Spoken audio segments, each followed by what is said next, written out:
So Apple is making one of the biggest changes to the next iPhone launch, and if the rumors are accurate, not everyone is getting a new iPhone this fall. Let me explain.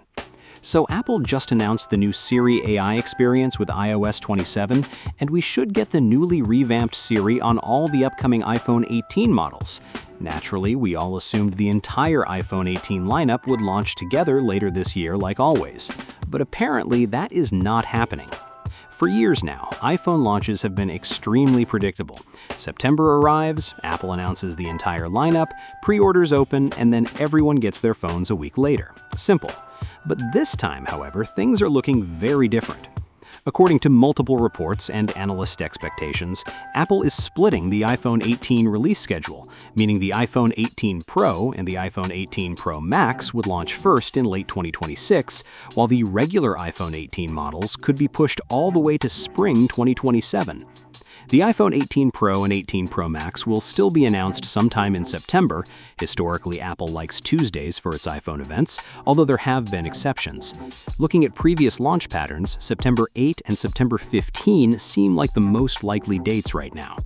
And then, as usual, retail availability would follow the next Friday, so we're potentially looking at September 18 or September 25 for the actual release. As for the other models, that is the standard iPhone 18, the next Air model, and even the iPhone 18e, will all launch separately in spring 2027. And honestly, I can kind of see the logic. The Pro models already generate most of the excitement anyway, especially with the addition of the first foldable iPhone, so separating launches gives Apple multiple hype cycles instead of one giant release. As for the actual upgrades, the expectation right now is that the iPhone 18 Pro and 18 Pro Max will keep a similar rear camera layout, but Apple is making some pretty noticeable improvements elsewhere. We're hearing rumors about a smaller dynamic island, a newer OLED material with better efficiency and more accurate colors, and potentially a variable aperture system for the main camera. There's also talk of a new dark cherry finish, which honestly sounds like one of those colors that either looks incredible in person or ends up disappearing after one generation. Anyway, battery could also be getting attention this year. The iPhone 18 Pro Max is rumored to finally cross the 5,000 mAh mark, while the smaller Pro could land above 4,250 mAh.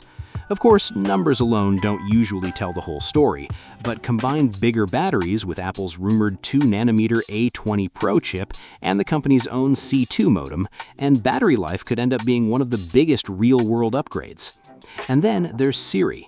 Apple's new Siri AI is expected to play a much bigger role this year, with personal context awareness and the ability to take actions across apps automatically. If Apple actually delivers that experience properly, this could end up being one of the most meaningful Siri updates we've had in years. But there's one more thing. September may not just be about the Pro iPhones. Apple's first foldable iPhone is also rumored to arrive alongside the Pro lineup, and with all honesty, this is the product I'm most curious about. Apparently, Apple is going with a book-style foldable design, but instead of copying the square foldable approach we've seen elsewhere, the device is using a wider 4.3 style layout. There are also rumors of minimal crease visibility, iOS 27 optimized for foldables, the same A20 Pro chip, and a battery that could exceed 5,500 mAh. So yeah, Apple fans are eating good with the iPhone 18 lineup.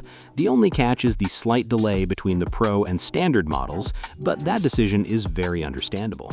That said, do consider subscribing to the channel for daily tech updates, and I'll see you guys on the next one.